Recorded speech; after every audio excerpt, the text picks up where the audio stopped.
নমস্কাৰ সকলোকে অনলাইন অসম এটি নতুন ভিডিঅ'লৈ স্বাগতম জনাইছোঁ। আগৰ সকলো ভালেই আছে।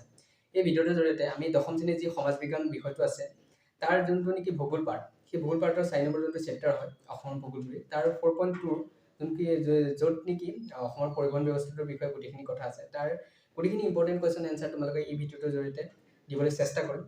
গতিকে যদিহে তোমালোকে ফাৰ্ষ্ট আৰু ছেকেণ্ড পাৰ্টটো চোৱা নাই তেনেহ'লে গৈ পিনি চাবা, য'ত নেকি আমি 4.1ৰ গোটেইখিনি ইম্পৰ্টেণ্ট কুৱেশ্যন এনচাৰ তোমালোকক তাত অলৰেডি প্ৰদান কৰিছোঁ। তোমালোকক তাৰ কাৰণে ডেছক্ৰিপশ্যনত লিংক দি দিম। তোমালোকে ডেছক্ৰিপশ্যনৰ লিংকত ক্লিক কৰি পিনি তোমালোকে সেই ফাৰ্ষ্ট আৰু ছেকেণ্ড পাৰ্টটো চাব পাৰিবা, যাতে সেই ইম্পৰ্টেণ্ট কুৱেশ্যনখিনি তোমালোকে লাভ কৰা আৰু আগন্তুক হাইস্কুল শিক্ষান্ত পৰীক্ষাত তোমালোকৰ লাভ হয় তাৰ পৰা। আৰু আমি যিমানখিনি ইম্পৰ্টেণ্ট কুৱেশ্যন এনচাৰ তোমালোকক দিওঁ সেইখিনি যদি তোমালোকে যদি ভালদৰে পঢ়া তেনেহ'লে তাৰ পৰা 70 পৰা 80% কমন অহাৰ 100% চান্স আছে। তোমালোকে সেইকাৰণে ভালদৰে গোটেইখিনি চাবা ইম্পৰ্টেণ্ট কুৱেশ্যন এনচাৰখিনি আৰু লিখি ল'বা আৰু পঢ়িবা। ভিডিঅ'টোৰ চাই পিনি পঢ়িম বুলি নাভাবিবা, তোমালোকে লিখি ল'বা তাতকৈ, গম পাইছেনে? গতিকে আহাচোন আমি 4.2ত কোনখিনি ইম্পৰ্টেণ্ট কুৱেশ্যন আছে সেইখিনি চাওঁ আৰু তোমালোকে এইখিনি কুৱেশ্যন এনচাৰটো লিখি ল'বা, কাৰণ এইখিনিও বহুত ইম্পৰ্টেণ্ট কুৱেশ্যন এনচাৰ। তোমালোকে যদি ভালদৰে পঢ়ি যোৱা তেনেহ'লে তোমালোকে ভাল নম্বৰ পাবলৈ সক্ষম হ'বা। 4.2ত প্ৰথমটো কুৱেশ্যন হৈছে অসমত উপলব্ধ পৰিবহণ ব্যৱস্থাবোৰ কি কি? অৰ্থাৎ অসমত কি কি পৰিবহণ ব্যৱস্থা আছে সেইটো উত্তৰ হৈছে ফাৰ্ষ্ট পথ পৰিবহণ, ছেকেণ্ড ৰেল পৰিবহণ, থাৰ্ড জল পৰিবহণ আৰু ফ'ৰ্থ বিমান পৰিবহণ। তো ফাৰ্ষ্ট কুৱেশ্যনৰ এনচাৰ এইখিনি লিখিলে হ'ব, 2 মাৰ্কৰ কুৱেশ্যন হয় এইটো। তাৰপিছত 2 নম্বৰ কুৱেশ্যনটো হৈছে 2015-16 তথ্য মতে অসমত মুঠ পথৰ দৈৰ্ঘ্য কিমান? এই উত্তৰ হিচাপে তোমালোকে লিখা যে 48,721 কিলোমিটাৰ। তাৰপিছত 3 নম্বৰ কুৱেশ্যনটো হৈছে অসমত মুঠ কেই প্ৰকাৰৰ পথ আছে আৰু কি কি? অৰ্থাৎ পথ পৰিবহণ যে আমাৰ, সেই পথ পৰিবহণ আণ্ডাৰত কি কি প্ৰকাৰৰ পথ আহি পৰে? ইয়াত লিখা উত্তৰ হিচাপে লিখা অসমত মুঠ 7 প্ৰকাৰৰ পথ আছে। সেয়া হৈছে ক পকী পথ, খ পকী নোহোৱা পথ, গ ৰাষ্ট্ৰীয় ঘাইপথ, ঘ ৰাজ্যিক পথ, ঙ জিলাৰ প্ৰধান পথ, প্ৰথম চ গাঁৱলীয়া পথ আৰু দ্বিতীয় চ নগৰৰ পথ। এইকেইটা প্ৰকাৰ হৈছে পথ পৰিবহণৰ অন্তৰ্গত এইকেইটা পথ হৈছে। তাৰপিছত 4 নম্বৰ কুৱেশ্যনটো হৈছে 2015-16 চনৰ তথ্য মতে অসমৰ ৰাষ্ট্ৰীয় ঘাইপথৰ দৈৰ্ঘ্য কিমান? সৰ্বমুঠ দৈৰ্ঘ্যটো সুধিছে। ইয়াৰ উত্তৰ হিচাপে তোমালোকে লিখা যে 3,863 কিলোমিটাৰ। তাৰপিছত 5 নম্বৰটো হৈছে 2015-16 চনৰ তথ্য মতে অসমৰ গাঁৱলীয়া পথৰ দৈৰ্ঘ্য কিমান? ইয়াৰ উত্তৰ হিচাপে তোমালোকে লিখা যে 36,544 কিলোমিটাৰ। তাৰপিছত 6 নম্বৰ কুৱেশ্যনটো হৈছে পথ পৰিবহণ ব্যৱস্থাৰ প্ৰধান সুবিধাবোৰ কি কি? অৰ্থাৎ আমি পথ পৰিবহণৰ পৰা কেনে সুবিধা লাভ কৰোঁ, সেইটো উত্তৰ হিচাপে তোমালোকে লিখা যে পথ পৰিবহণ ব্যৱস্থাৰ প্ৰধান সুবিধাবোৰ তলত দিয়া ধৰণৰ। ক পথ পৰিবহণ সুচল, বেগী আৰু নিৰ্ভৰযোগ্য। খ ই সৰু আৰু ভিতৰুৱা ঠাইসমূহৰ লগত সহজে সংযোগ স্থাপন কৰিব পাৰে। গ বুলি দি লিখা যে পাহাৰ, মালভূমি আৰু সমভূমিৰ মাজত পথ পৰিবহণে সুন্দৰকৈ যাতায়াতৰ সুবিধা দিব পাৰে। ঘ বিভিন্ন সামগ্ৰী পৰিবহণৰ ক্ষেত্ৰত পথ পৰিবহণ আটাইতকৈ উপযোগী। ঙ পথ পৰিবহণ মেৰামতিৰ কাম আন পৰিবহণৰ তুলনাত কম খৰচী। ভাইটি-ভণ্টিসকল, মই ভাবোঁ যে তোমালোকক ইমান বুজাই দিয়াৰ কোনো প্ৰয়োজনীয়তা নাই, কাৰণ সকলোৱে পঢ়ি পিনি নিজে বুজিব পাৰিবা। আমি তোমালোকক গোটেইখিনি কুৱেশ্যন এনচাৰ একদম সৰলকৈ ইয়াত প্ৰদান কৰিছোঁ। তোমালোকে যদি তোমালোকক বুজাই দিব লাগে এই এনচাৰসমূহ তেনেহ'লে তোমালোকে কমেণ্ট কৰিবা, কাৰণ এনেই যদি মই বুজাই থাকোঁ তেনেহ'লে সময়ো বেছি লাগিব, ভিডিঅ'টো লম্বা হৈ যাব। সেইকাৰণে মই বুজোৱাটো এভইড কৰিছোঁ। যদি তোমালোকক বুজাই দিব লাগে তেনেহ'লে ক'বা, মই বুজাই দিম। যদি তোমালোকক ভাবা যে নালাগে তেনেহ'লে ঠিক আছে, মই এনেকৈ পঢ়াই দিম। গতিকে ছেকেণ্ড কুৱেশ্যনটোলৈ যাওঁ। 7 নম্বৰ কুৱেশ্যনটো হৈছে উত্তৰ পূব সীমান্ত ৰেল মণ্ডলৰ মুখ্য কাৰ্যালয় ক'ত অৱস্থিত? এই উত্তৰ হিচাপে তোমালোকে লিখা উত্তৰ পূব সীমান্ত ৰেল মণ্ডলৰ মুখ্য কাৰ্যালয় গুৱাহাটীৰ মালিগাঁৱত অৱস্থিত। 8 নম্বৰ কুৱেশ্যনটো হৈছে অসমৰ ৰেল পথৰ দৈৰ্ঘ্যৰ বিষয়ে চমুকৈ বৰ্ণনা কৰা। এইটো 2 মাৰ্কৰ কুৱেশ্যন আহিব পাৰে। উত্তৰ 2012-13 চনৰ তথ্য অনুসৰি অসমৰ ৰেল পথৰ দৈৰ্ঘ্য হৈছে 2,458.93 কিলোমিটাৰ। ইয়াৰে 1,470.06 কিলোমিটাৰ ৰেলপথ হৈছে ব্ৰডগজ আৰু 988.87 কিলোমিটাৰ ৰেলপথ হৈছে মিটাৰ।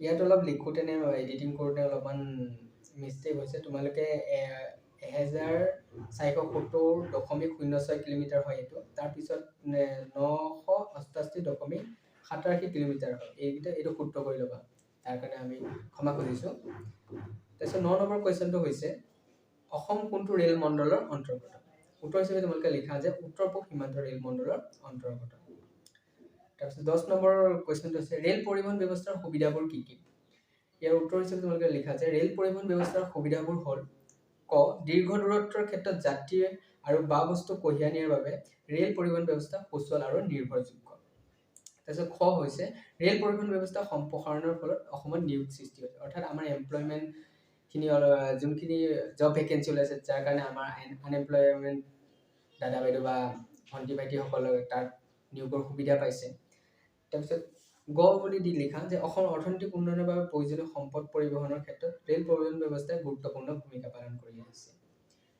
তাৰপিছত ঘ বুলি দি লিখা যে ৰেল পৰিবহণ ব্যৱস্থাই দূৰ দূৰণিৰ ৰাজ্যসমূহৰ লগত অসমক সংযোগ কৰি ৰাষ্ট্ৰীয় ঐক্য গঢ়ি তোলাত অৰিহণা যোগাইছে এইটো হৈছে ৰেল পৰিবহণ ব্যৱস্থাৰ সুবিধাবোৰ তোমালোকে এইটো 5 মাৰ্কৰ কুৱেশ্যন তোমালোকে ইমানখিনি লিখিলে 5 মাৰ্ক পাই যাবা তাৰপিছত 11 নম্বৰ কুৱেশ্যনটো হৈছে অসমৰ জল পৰিবহণ ব্যৱস্থাটো মূলত কেনেধৰণৰ ইয়াৰ উত্তৰ হিচাপে তোমালোকে লিখিব পাৰা যে অসমৰ জল পৰিবহণ ব্যৱস্থাটো মূলত আভ্যন্তৰীণ জল পৰিবহণ ব্যৱস্থা তাৰপিছত 12 নম্বৰ কুৱেশ্যনটো হৈছে ভাৰতবৰ্ষৰ মুঠ জল সম্পদৰ কিমান শতাংশ অসমৰ অধীনস্থ ইয়াৰ উত্তৰ হৈছে 32%।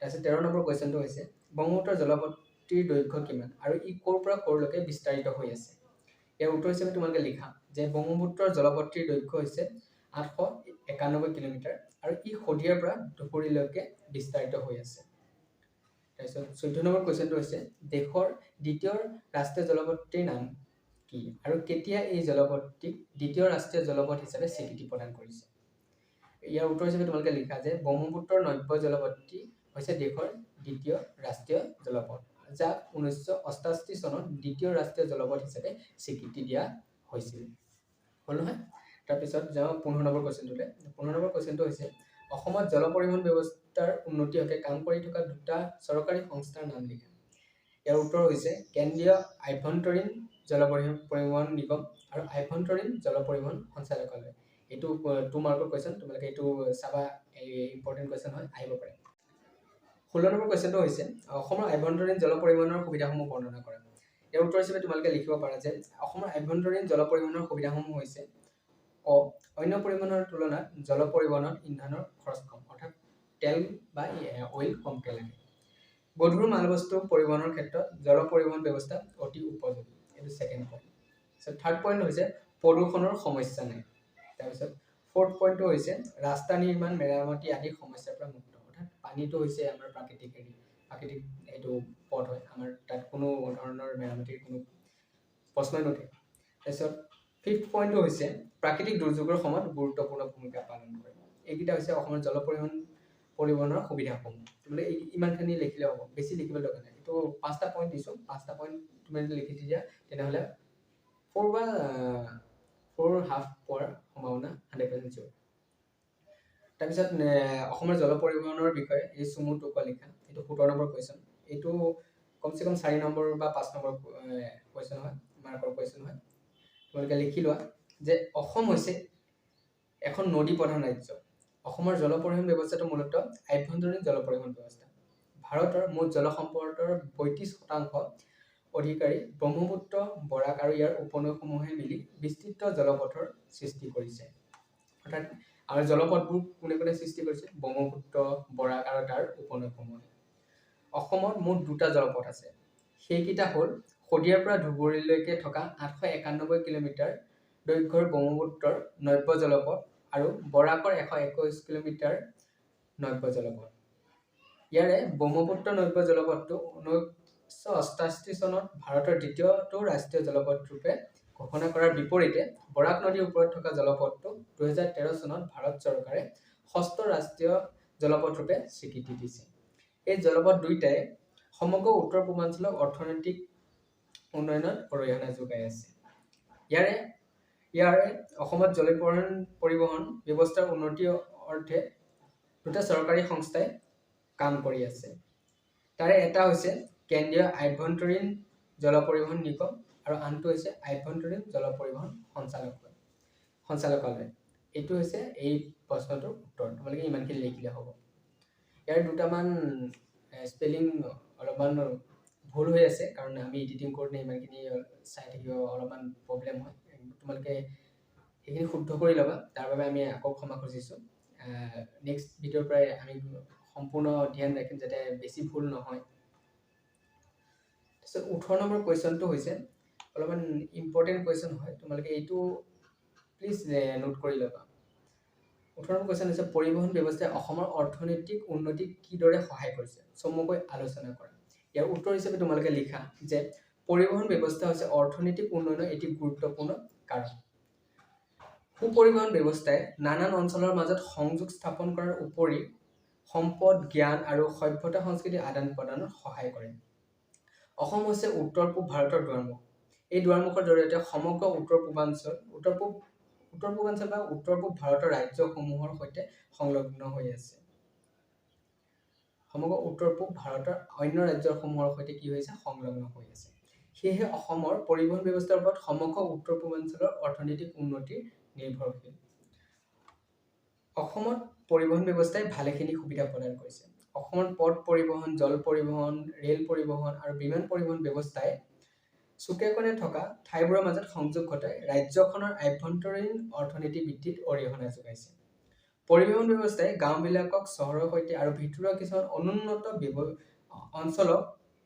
উন্নত অঞ্চলবোৰৰ সৈতে সংযোগ স্থাপন কৰাৰ উপৰিও উৎপাদন বৃদ্ধি, বজাৰ সম্প্ৰসাৰণ আৰু অৰ্থনৈতিক উন্নতিৰ মৌলিক প্ৰয়োজনীয়তা পূৰণ কৰাত এক গুৰুত্বপূৰ্ণ ভূমিকা লোৱা পৰিলক্ষিত হৈছে। তোমালোকে ইমানখিনি লিখিলে হ'ব।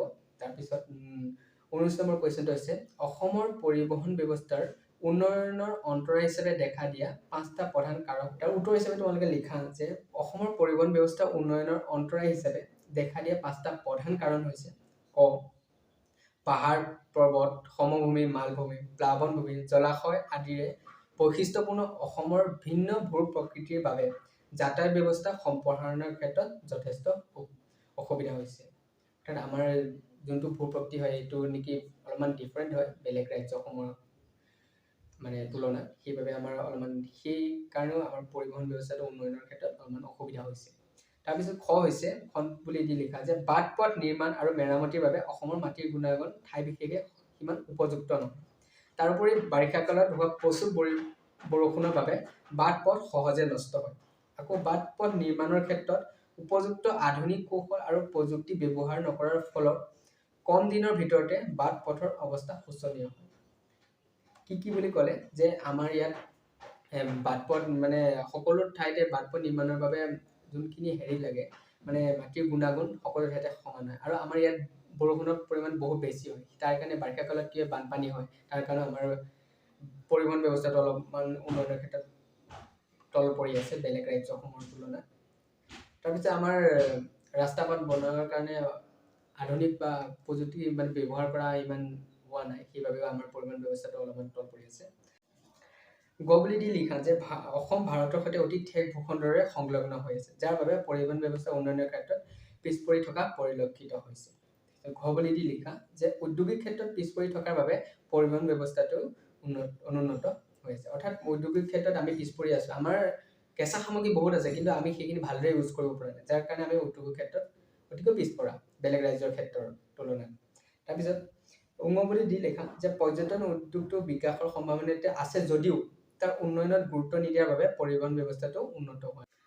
গতিকে অসমৰ ভূগোলৰ যোনটো 4.2 পৰিবহণ ব্যৱস্থা, সেই পৰিবহণ ব্যৱস্থাৰ ইম্পৰ্টেণ্ট কুৱেশ্যন ইমানেই, কাৰণ ইমানখিনি পঢ়িলে গোটেইখিনি হৈ যাব এই পৰিবহণ ব্যৱস্থাটোৰ বিষয়ে। আমি 4.3টো আমি নেক্সট ভিডিঅ'ত তোমালোকৰ লগত আলোচনা কৰিম। এই ভিডিঅ'টো হয়তো আৰু 2-3 দিন লেট হ'ব পাৰে, তোমালোকে ৱেইট কৰিবা। আৰু যদি ভিডিঅ'টো ভাল পায় তেনেহ'লে লাইক কৰিবা, শ্বেয়াৰ কৰিবা লগৰ বন্ধু বান্ধৱীৰ সৈতে। আৰু নেক্সট ভিডিঅ'টো পোৱাৰ কাৰণে তোমালোকে চেনেলটো ছাবস্ক্ৰাইব কৰি থবা, যাতে তোমালোকে প্ৰথমেই সেই ভিডিঅ'টোৰ নটিফিকেশ্যন লাভ কৰা। গতিকে আজিলৈ ইমানেই, ধন্যবাদ।